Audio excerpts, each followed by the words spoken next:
Hello, lovely friend. I am Dr. Mary Barson. And I'm Dr. Lucy Burns. We are doctors, weight management and metabolic health experts. We are the creators of My Metabolic Action Plan, your two-step map to real health and weight loss, which is in fact the name of this podcast. Join My Map now at rlmedicine.com. Hello, lovely friend. Dr. Mary here for another episode of the Real Health and Weight Loss podcast, joined by my gorgeous and knowledgeable colleague, Dr. Lucy. Hello, Lucy. How are you? I am very well, Maz. I'm very well. Friends listening, my little puppy is in my room here with me, and she has just discovered a ball. You might hear it. So if there's any sort of background puppy type noise, apologies.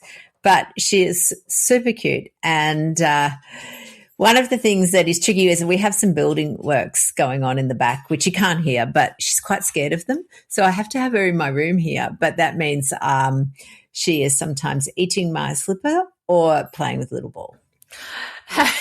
Life is imperfect.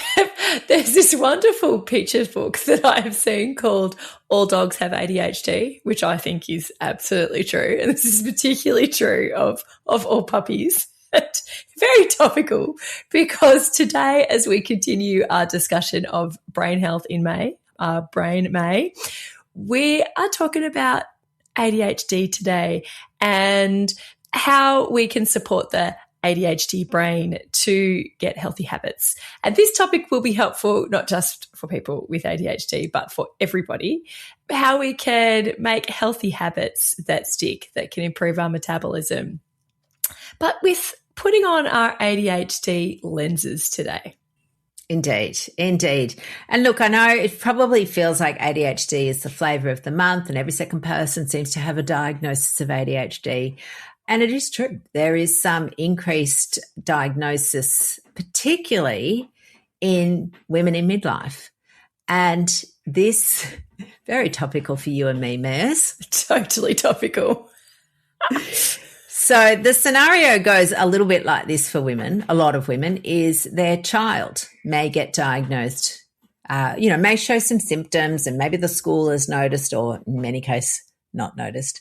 But, for whatever reason, the child ends up with a diagnosis or has a diagnosis. And along the way, the mother goes, I have a lot of these things going on. Yes. Or the husband might say to the mother, you know this is you, don't you? And the mother might go, really? I have no idea. I thought everybody left doors open. I thought everybody lost things. I thought everyone had a messy desk. I thought everyone was late to everything they've ever done. Yeah, and then it can be such first of all, it can be a difficult process pursuing a diagnosis of ADHD, but with diagnosis or no diagnosis, when women can then retrospectively sort of fit that explanation into their lives, it can be beautiful, it can be painful, it can be sad, it can be happy, it can be all of these things. And look, I don't mind sharing that this exactly happened to me. I always used to joke that, I'm pretty scattered. Yeah, I kind of have ADHD traits, whatever. But, I'm functional. I'm a doctor. I couldn't possibly have ADHD. And then my child just started displaying symptoms. We went through this whole process. And then as I was learning more, beyond my few lectures in medical school about this, I was just like, holy guacamole. And it was just like this universe just opened up before me. And I realized that so many struggles that I had were because of the way my brain works, trying to force my beautiful neurodivergent brain to fit into a neurotypical world. And I felt sad for old Mary, but also really happy for current Mary because it has been useful. It's been useful to understand myself. And I feel like I understand myself more than ever. Yeah, absolutely. And I think that's the key, isn't it? It's not about going, oh my God, I can't do this because I've got ADHD, or, oh my God, this will never happen for me because, my brain doesn't work that way. It's about going, okay, so these are my strengths. These are where the areas I struggle in. How do I support the parts of me that struggle in a way that is not just try harder, concentrate more?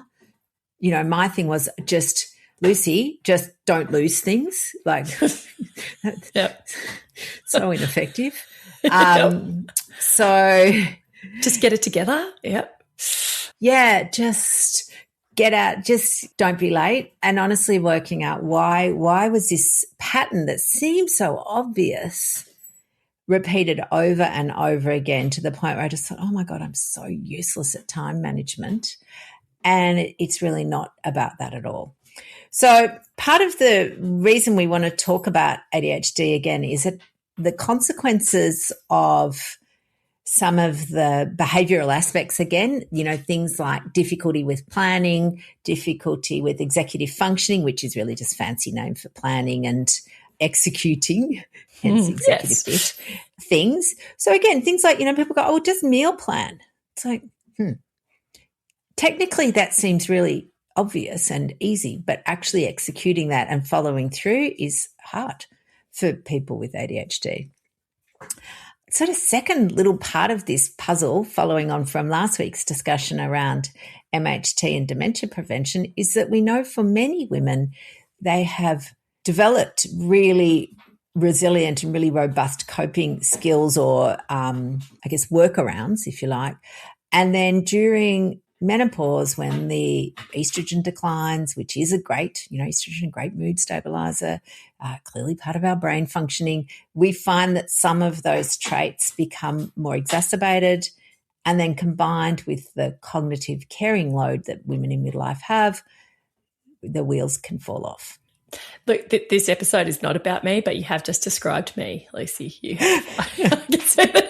I don't want to put myself completely in the middle of everything, but that's okay. Yeah. Solo mum with 2 kids that still need a lot of care. Well, one of them's 3. He's a significant amount of care. It's unreasonable that he has not yet learned to cook. I mean, honestly, I know. What use is he? That's right. Sometimes he even needs me to put his socks on. It's just outrageous. Yeah. And I've got elderly parents that sort of need more and more help and support from me. And then all of a sudden, perimenopause, it just started tugging at all of my, what I thought were fairly robust coping strategies. And it has required me. I have had to just sort of redesign a few of these things, because all of a sudden things got harder really quickly.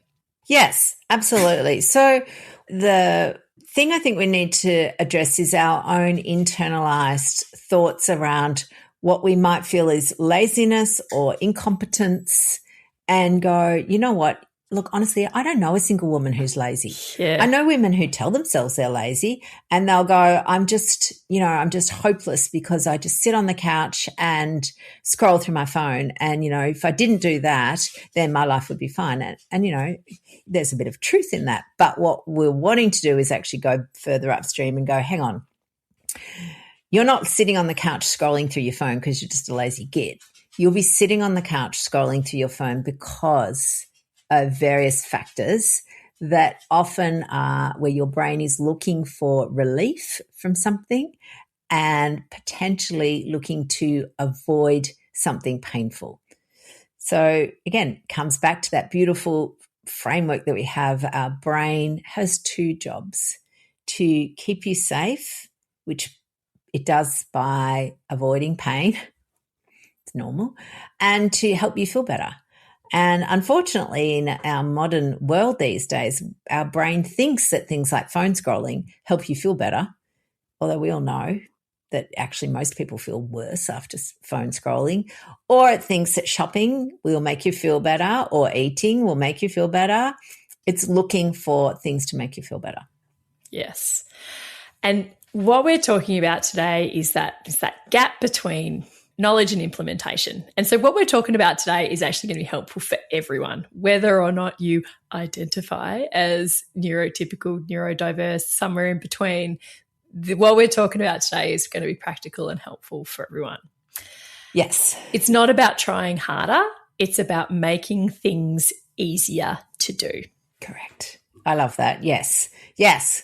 It's so, yeah. And again, I just look back at one of my children's school reports, and it used to say, you know, blah, blah, just needs to concentrate more. And it's like, interesting. Thank you for that helpful feedback. Yes. And so again, most people we work with, they don't have a trying problem. They're not deficient in trying. They've been trying hard for a long time. So I don't know anybody who goes, you know what, this is the first time I've ever tried to lose weight or to look after myself or to develop a habit. So it's not a trying problem. It's we don't need to make it harder. We need to make it easier. Yeah. And one of my favorite ways to frame making it easier, or to frame sort of ADHD symptoms, or just to frame how well we are coping at life. To broaden this out. It really comes down to two things: our demands, like what demands are on us, and our capacity. So when demands are high and capacity is low, or it's not meeting our demands, everything feels harder than it should. But when our capacity is supported, even difficult things can become manageable. Think about these two things. What can you do to reduce your demands? And sometimes you can and sometimes you can't. What can you do to increase your capacity? And you need to focus on both of them, not just one, because we can do things to improve our capacity. We can make sure that, we can improve our sleep, and we can improve our nutrition. We could potentially get medication. That might be part of it. We can scaffold ourselves. But if we are not doing anything to address our demands, then again, we're just going to continue to be pedaling uphill when perhaps we could be pedaling on the flat. So if you're tired, the decisions are piling up, work is busy, life is busy, kids are a lot, everything's a lot, and suddenly something simple like just cooking dinner or going for a walk or sit down and do that meditation can just feel overwhelming. It's not a character flaw. It's just your demands are higher than your capacity. Absolutely. And I think women need to recognize, or all people need to recognize, that there is a ceiling on capacity. Like it's not infinite. So when we meet that ceiling, it's not that you're failed, it's that you've reached the capacity ceiling. So as you said, there are some things that we can do to definitely increase that, but it's not never ending. I love, again, you are the queen of simple cooking for when your life is full, and, how to reduce demand, And I think one of the things we're always talking about is the ugly food, #uglyfood, because honestly, fancy food and fancy presentations and, making it complex, that is not a time for when your demands are high. That's you can do that when you've got nothing else to do. One of my favorite ways to reduce demands is to simplify your food choices. Yeah. Because decision fatigue is really, it exists, and we see this all the time. When there's too much decision, too many options, you make none. And we've spoken about this many, many times. What we want is the perfect number of choices, enough where you feel like you've got some variety, but not enough where you can't decide which one to do. Yeah.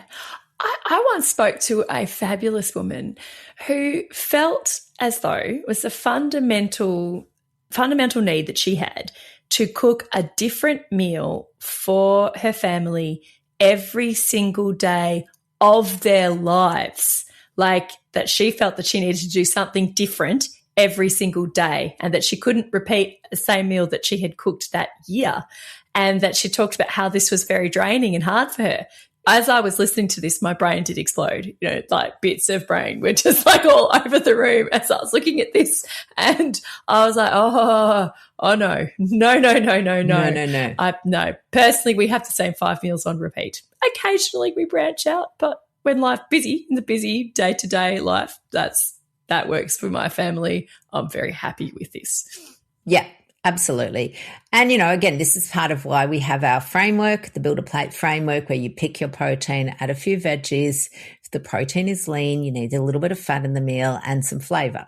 Like, it doesn't have to be complex, and we don't need a 5-course meal. And, there may be a few little tweaks that you can make depending on family preferences and, allergies and all of those things that we've got to take into account. But that's the broad framework for a low carb, high protein, real food approach.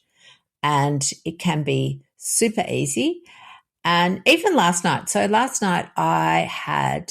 of the things I'm trying to do is increase the fish in my diet.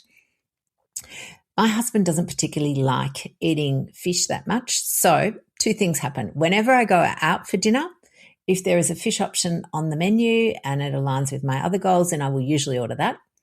And the second thing is, when he's not here, I will then make sure that I cook fish. But I've got this fantastic new fish concept, which is not really a concept. It's basically barramundi that is, so Australian grown barramundi, not, so it's not Tasmanian salmon, sadly, which is, problematic. It's frozen. I can take it out of the fridge. It defrosts in an hour, and then I bang it into the air fryer with some herbs and some salt on the back of the skin, and it's crispy. I put it face up. It's crispy skin barramundi. I already feel like I'm having a restaurant meal with that. Amazing. Yeah. Yeah. So some crispy skin barramundi with some veggies that have either a little bit of butter or goat's cheese. They're my 2 sort of flavoring options, and some herbs flung on top. All of that, like that whole meal together, takes about 12 minutes.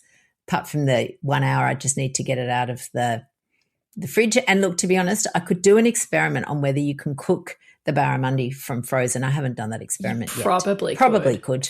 Yeah.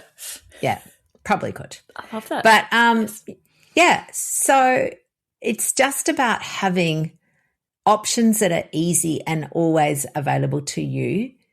So, you and I, Maz, use a meat subscription. That meat subscription is vacuum packed, which means it can sit in the fridge for a considerable amount of time. You don't have to, when you buy meat from the butcher or the supermarket, you've got like 1 day to use it. And you think, oh, that's annoying because, we're going out tonight or whatever it is. So having flexibility is really useful. And something that I now do, which is not meal prepping, because I'm garbage at it. I cannot do that thing. First of all, I don't have the executive functioning, the foresight to be able to do 7 days in advance. Like, my brain's going, actually, I am still thinking about today, not 3 days' time. But I do prep ingredients. So chop the veggies, and then when it comes to nights like last night, I just go into my thing and go, what's already chopped? Oh, good, zucchini and broccoli. They're already chopped, bang. They're then cooked and buttered in 2 minutes. Yum. Yeah, I know. Yes. I know.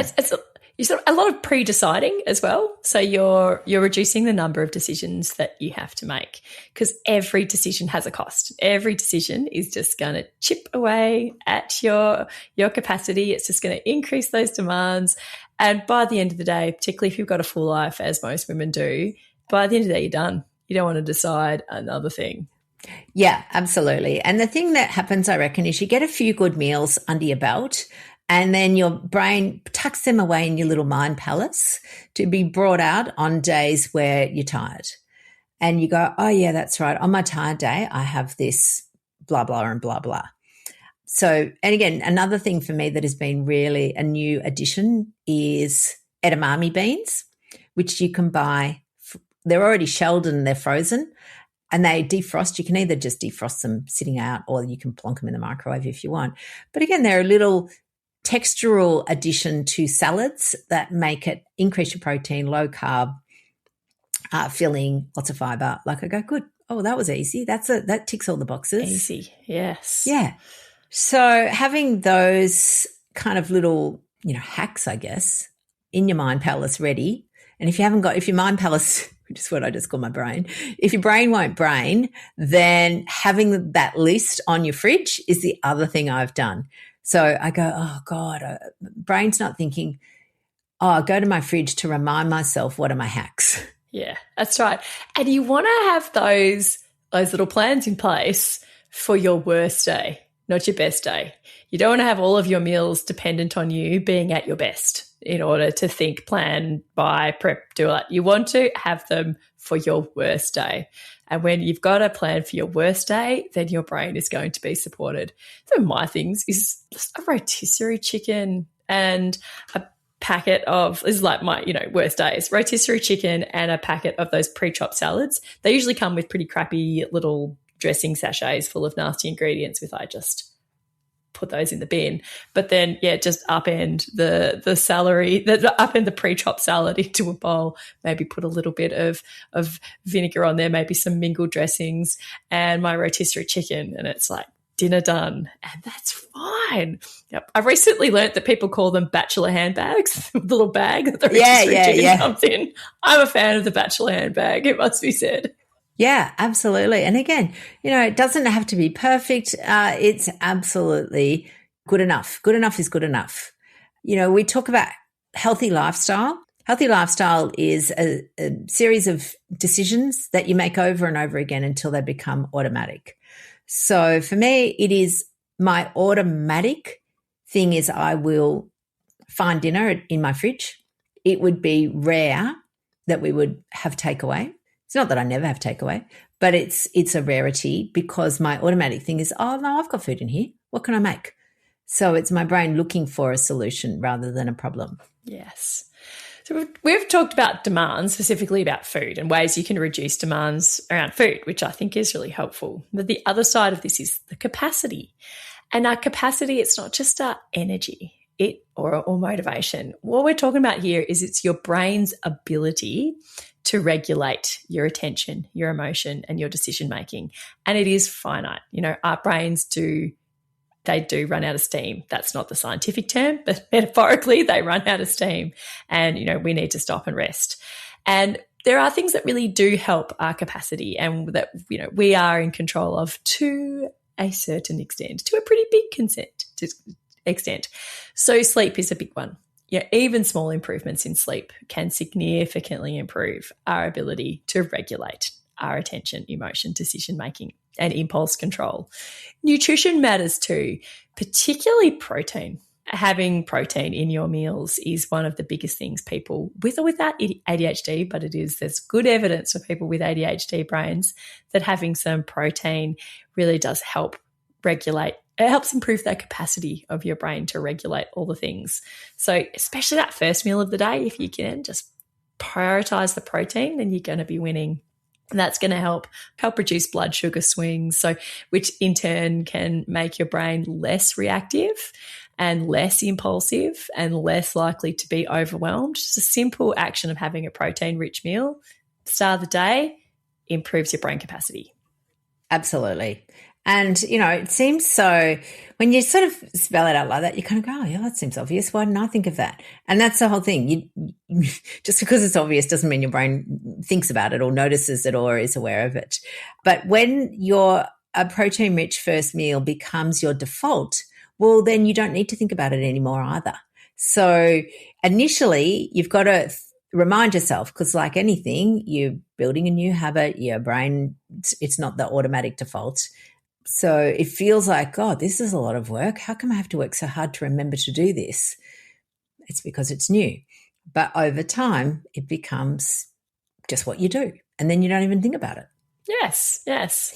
I remember back in the olden days of dieting and, Weight Watchers and everything was low fat, everything. So I started never putting butter on toast because, anyone who did that was, you were evil if you had butter on your toast. So, so I just got used to this dry old toast.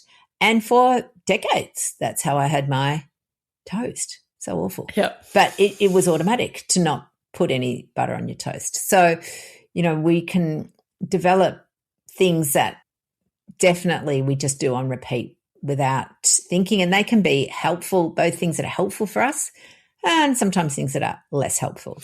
That's right. Yes, it goes both ways. Yeah. Yes. So we want to focus then, obviously, on doing the things that become more helpful and building up that habit and doing it over and over and over until it's automatic. and then reducing the less helpful ones. And again, we can build alternative habits to those until they are no longer in our brain's repertoire of options. Yeah, and let's talk about that. Let's talk about how you can help to build those habits and break those old habits, at that brain level. What helps, especially if people have ADHD? Yeah. ADHD, it's associated with differences, like we mentioned, in executive functioning, planning, working memory, follow through, impulse control. These are all things that we can struggle with, but this is things that all humans can struggle with. People with ADHD have got more difficulties with dopamine regulation, which affect the motivation and reward. So tasks that have that are, delayed, that are effortful, that don't have an immediate reward can be harder to start and harder to sustain. And we could talk about ways to sort of troubleshoot that to support yourself. So you want to, remember we talked, it's all about making it easier and not working harder. So perhaps now we could talk about how we can make it easier rather than working harder. Yeah, absolutely. And I mean, I've got a great example of that, but how my old self had probably paired. So for me, study and homework, I'm obviously, smart doctor, but I didn't love study. I certainly didn't love homework. And so I used to pair it with food. So that was how I'd talk myself into, slogging out year 12 4-hour study blocks. We're all done with a block of caramello chocolate. And, and again, that's an example of pairing a low dopamine activity with a high dopamine activity. And that served me well in year 12, but it didn't serve me as a 47-year-old woman who found housework extremely boring. You had to do it every day. And so I'd be constantly trying to, jolly myself along by doing it with a snack. And so I had to come up with a different tool. So that tool, again, it's not terrible. It's not up there with murdering people, but it's a tool that wasn't serving me in my current age. So coming up with different ways to make boring things less boring. And what I did then was I chunked it down, is that a word? Yes. Yeah, instead of going, oh my God, I've got to clean the whole house, this is a 6-hour marathon, I just thought, oh, well, I'm not doing that. So I would just do one little thing. Yeah, I love that. And then if I did that one little thing, sometimes the one little thing would be 2 or 3 little things, but it was never going, oh my God, I've got to do this whole slog of a whole day of something so boring. I'd rather die. That's it. It's like consistency beats intensity every time when we want to sort of we want to change our habits. Yeah. Making it tiny, chunking it down. Chunking it down, yes. Shrink the change. Yes. That works particularly well if just reduce the friction. So, we're not talking about building perfect habits. We want to build repeatable habits because that's what a habit is. It's not particularly helpful for your long-term health if you go for one 5K run once. But if you went on a 10-minute walk jog, every day or 5 times a week for a month or 3 times a week for a month, that would be extremely helpful to your future self. So you want to build something that's repeatable, not perfect. So, yep, I love that. Chunking it down and just doing one bit of housework means that in a month's time, your house is less likely to be a complete dumpster fire than if you just clean it perfectly once and then are exhausted and your brain never wants to do it again because it was so hard. Yeah. Absolutely. So shrinking the change and then also pairing it potentially with something that is more pleasant.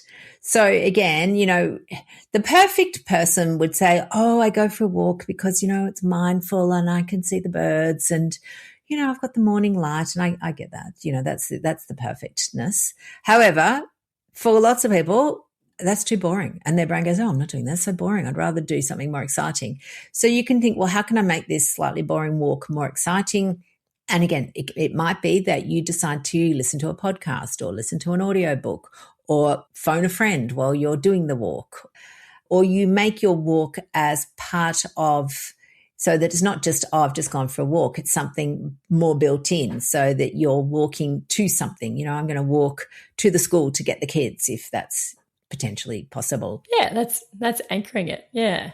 So you've talked about 2 little strategies there, which I've put up. One is making the reward more immediate, because everybody's brain is wired for immediate rewards. You know, going back to what you said before, Lucy, our brain's job is to keep us safe and make us feel better. And we equate the same thing. You feeling that lovely dopamine hit you got from the block of caramello chocolate, the deeper sort of, non-conscious parts of your brain interpret that as, oh, I'm safe. I can't be having a lovely dopamine hit if I'm not safe. So, you feel good and you feel safe. So we look for those immediate rewards. And most people would struggle with, delaying the immediate reward for the delayed gratification. But people with ADHD struggle even more. And it's not because we're lazy, useless dolts. It is because of the way that our brain is wired. So if you can pair that habit with something enjoyable, then you're getting that reward immediately. It's unlikely that in the world of useful, helpful rewards that we can get as high a concentrated dopamine hit as a block of caramello chocolate, unfortunately. But you can still get something that's enjoyable, like listening to music while you walk is enjoyable. You're still getting that reward. You can put yourself on a star chart. I quite like star charts, and that, every 30 stars I get, I could go get a massage. You could do that if you want. It requires a bit of planning and thought, but it can be helpful. And you also talked about anchoring.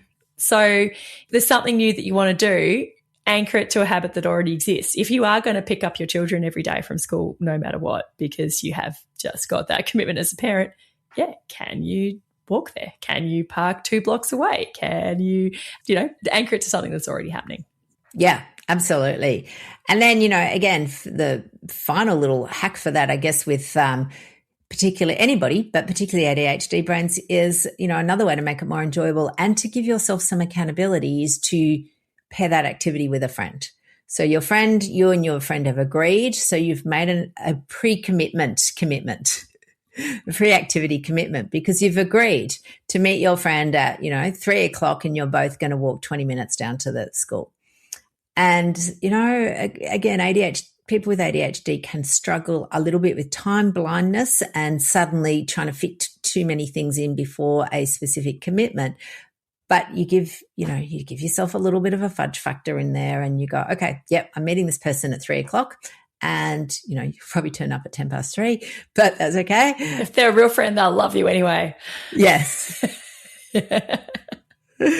Yeah. So I love this. So in fact, it's about 5. There's sort of 5 things really, isn't there, that we can do, which if we summarize them, we want to make it obvious. So, again, we've talked a lot about making things obvious as to what you want to do. If you're wanting to drink more water, well, then put your water bottle out. If you're wanting to go for a walk, will have your shoes already on. So make the thing that you're wanting to do obvious. We want to make the friction really small. So the idea is that it's not a giant thing that you're agreeing to with yourself. You're agreeing to a small thing. And then sometimes that small thing can be bigger, but doesn't always have to be. But we do know that if you say to yourself, well, I'm going to run 10 Ks, likelihood is that you won't. We want to anchor it to an existing habit, structure, or deadline that we already do. So that can be, again, and my HRT, I link that to brushing my teeth because my brain goes, right, well, I brush my teeth every day. I put the HRT on every day. In fact, it's a win-win because the HRT takes about 2 minutes to dry, which means now I'm not brushing my teeth. I'm actually going to the end of the 2-minute buzz because got nothing else to do. Well, I'm waiting for it to dry anyway. So anchored it to something else there. That's good. Yeah. Think about how can I make it more fun? How can I make the reward more exciting? And, this is also why people buy activewear, because all of a sudden it feels more fun to put on something that's nice and new and shiny if you're planning some exercise. Or, as I said, it could be that you listen to a podcast, listen to an audiobook, make the boring thing less boring. And then if you can do that with a friend and make a time commitment with somebody else, then you are more likely to follow through. Yep. I pair it to television. I've got to, if I want to watch some television during the day, I'm like, all right, but you have to do a core workout. Okay. Yeah. And lots of people have done that. Do that while I watch Netflix. Yeah. People set up their exercise bike or their treadmill next to the TV.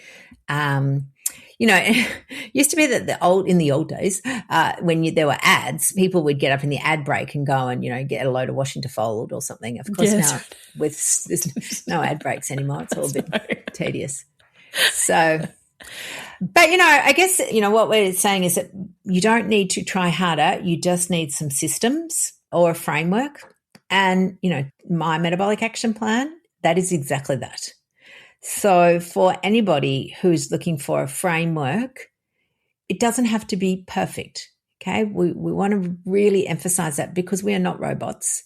We're never going to be perfect. There's always going to be times where you miss something, where you say you're going to do something, you don't do it. That doesn't matter in a single event.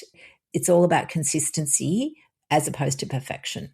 And having that external structure can be extremely helpful, whether that's with a friend or with our very easily structured program, My Metabolic Action Plan.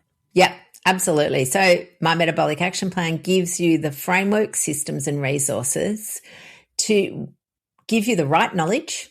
Again, without the right knowledge, you're going in the wrong direction, but then give you the tools to help you implement so you can turn that knowledge into doing. And we use lots of reward-based prompts because we know that that's what brains love. They do. Yes. We bring that reward into the moment. Indeed. All right, lovely friends, have a fabulous week. Again, if you have ADHD, this is for you. If you've got a friend who you think who has ADHD, then send them a link to this. Basically, we want people to get access to the right knowledge as well. So the more you share, the more people hear. That's right. You don't need a new brain. You just need a better system. Indeed. Have a fabulous week. Talk to you all soon. Bye-bye.